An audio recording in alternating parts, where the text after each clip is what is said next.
How streamers ruined gaming. Bad streamers. Did streamers really ruin gaming, or are you just trash? In this video, I'm going to talk about gaming before streaming was popular, and gaming after streaming became popular, and by the end of this video, you'll have an answer on if streaming really ruined gaming or not. Now, a few months ago, I was actually scrolling through Twitter, and I saw this tweet right here that says, dominating blue-collar workers in BattleBit. If you don't know what BattleBit is, well, it's basically like Battlefield and Roblox, and this is pretty much the whole clip.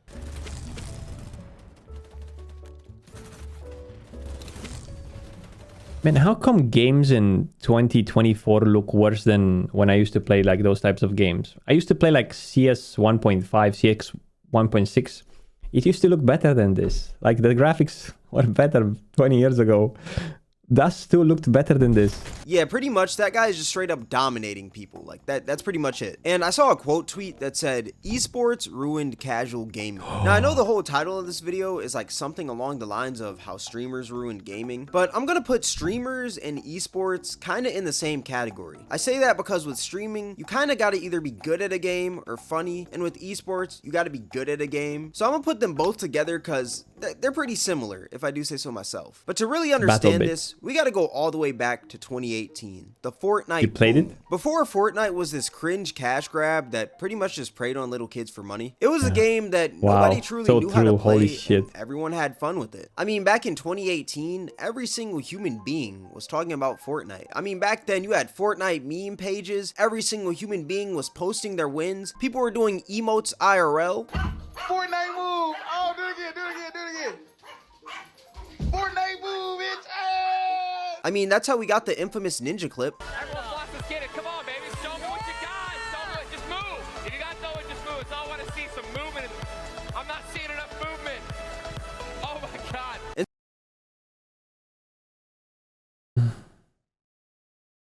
Since Fortnite was so popular, one thing that also became popular because of Fortnite was streaming. Back then, Twitch was like pretty niche, but I'd say that Yo, Legionless with a gifted sub to Newbish.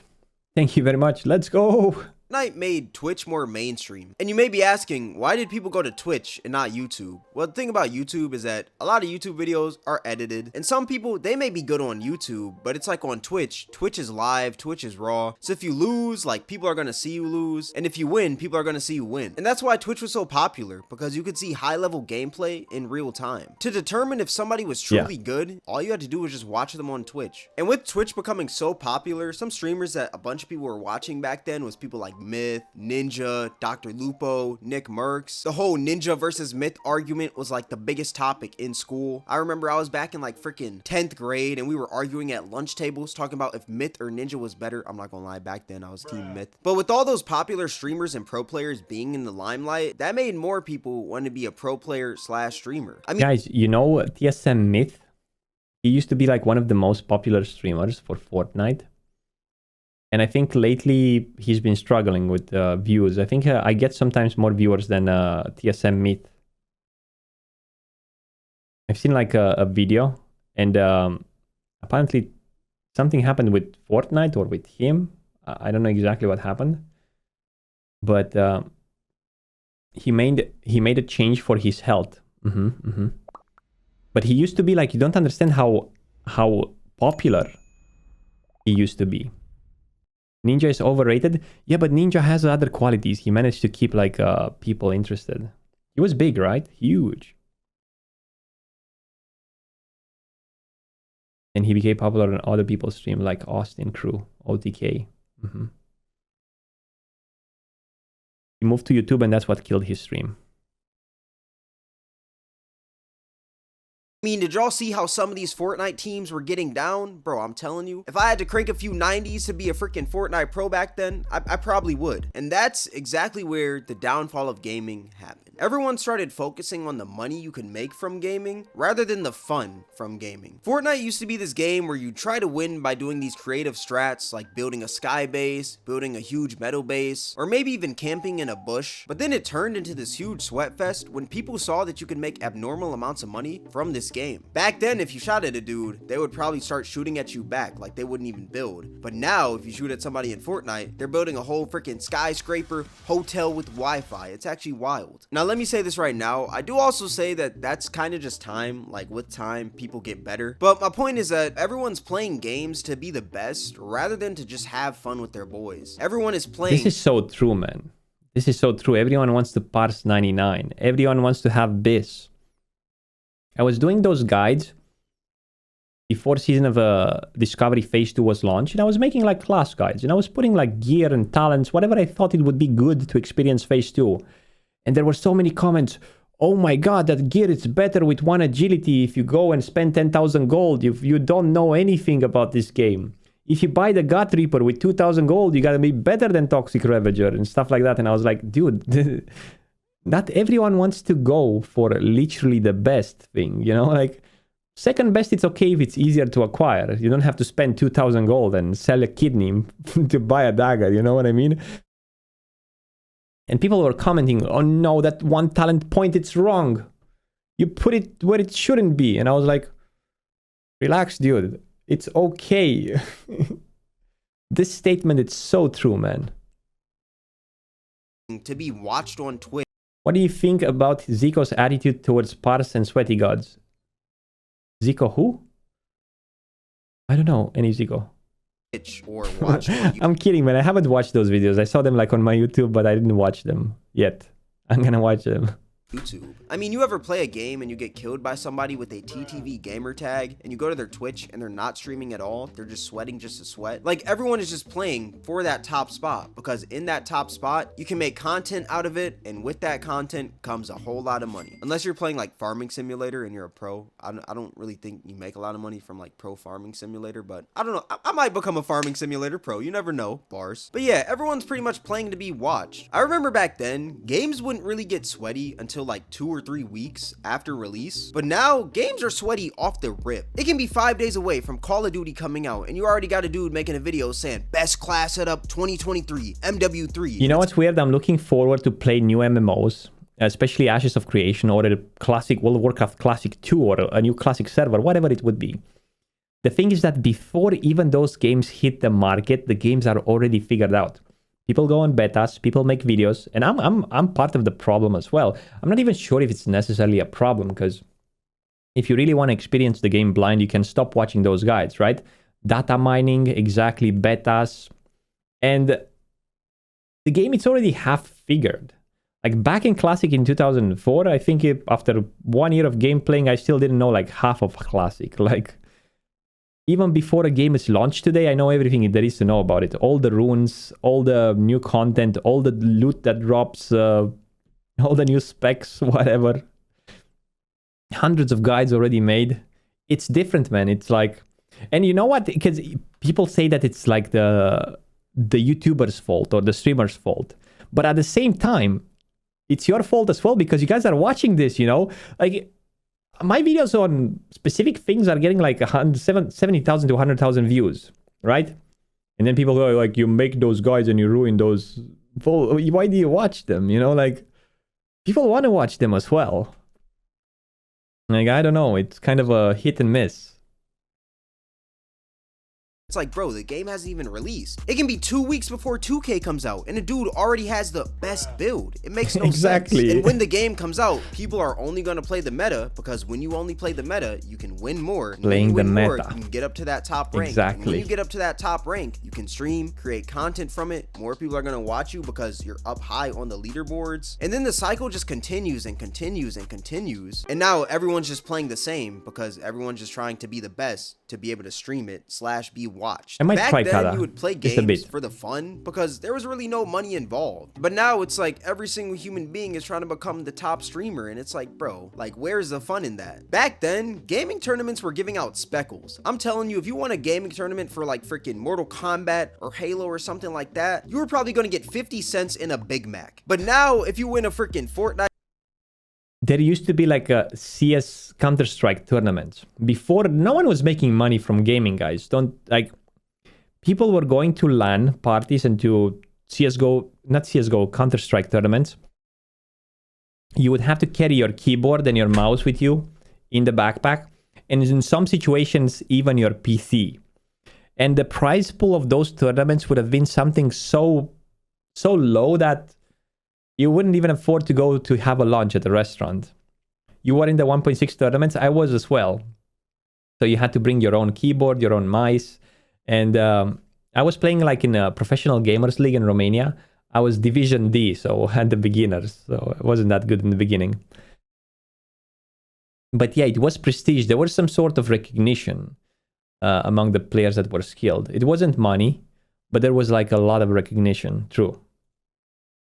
Tournament, or you just win a freaking Call of Duty tournament, dog, you're honestly set. You can buy your mom a freaking mansion. He's talking about Call of Duty. I'm talking about CS 1.5. So it's basically the same, but there were no money to be made out of it. Are getting millions from tournaments. I mean, look at Booga, bro. Didn't he won like 3 million, I'm pretty sure, off of Fortnite? That is wild. That is insane money. Another thing about gaming after streaming is that games that aren't even sweaty are becoming sweaty. For example, Fall Guys. I remember back in 2020, every single human being was playing Fall Guys during quarantine. And with everybody playing Fall Guys, TikTok got a hold of that. And I remember scrolling through TikTok one day, and I saw this one dude making videos of the best strats on certain maps on Fall Guys. And I just thought to myself, what do you gain from being a sweat in Fall Guys? What do you gain? Like, I understand you're trying to show people how to win and stuff, but I feel like the reason why Fall Guys was so fun was because nobody was making strats or anything. So I saw an entire YouTube channel dedicated on this game.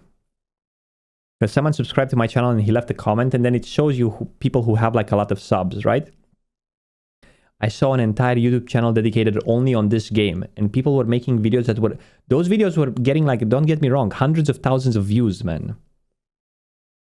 Hundreds of thousands of views. So I guess kids kind of play games like this, and they were more popular than classic WoW, basically.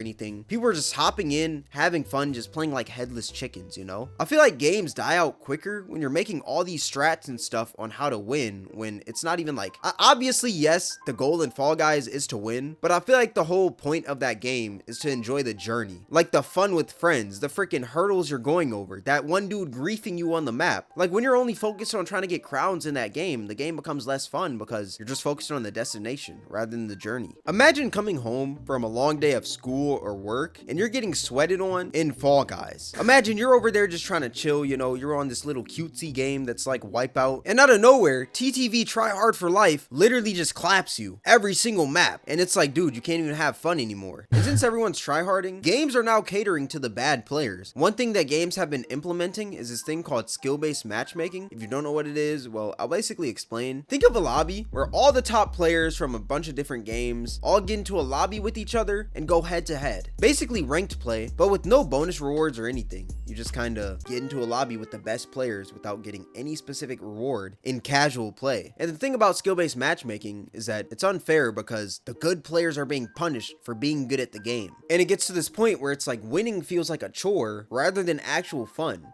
This people used to do this in World of Warcraft with twinking. Like in World of Warcraft Classic Vanilla, there were those level brackets, 19, 29, 39.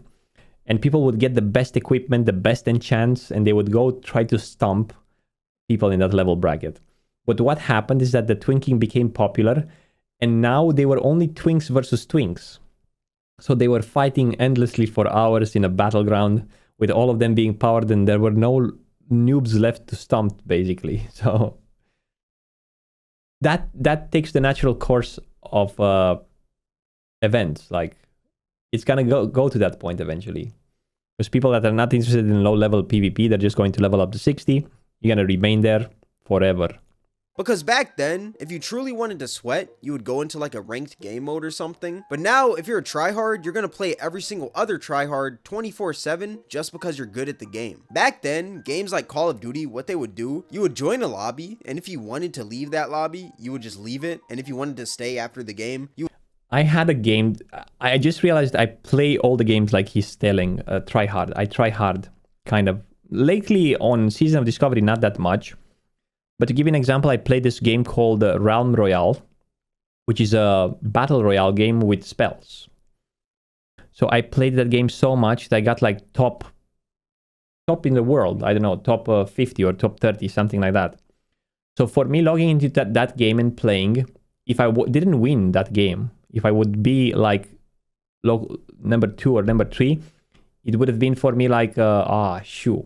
So I was so used of getting only number 1, right? On every match that I play. After, of course, failing and getting trial. But I think I pushed into Ram Royale 1,000 hours, 2,000 hours or something like that. I got good at playing every class with every weapon and every spells and every combination. Trying so hard. You would stay. But now, after I a game suffered is from this, finished, guys. they just transport you to a whole different lobby with everyone else who also did good. And it's like, now you got to go head to head with all the big dogs just because you won one game. I remember Call of Duty Black Ops Cold War, that had some of the worst skill-based matchmaking ever. That game was borderline unplayable because if you won one game, you would be playing the freaking Optic roster from freaking 2014 just from winning one game. And another way of games catering to bad players, Fortnite adding bots into their games just so you can feel better about yourself. Let's be real, it was the same they added in Round Royale, that game. They added bots, and then I stopped playing.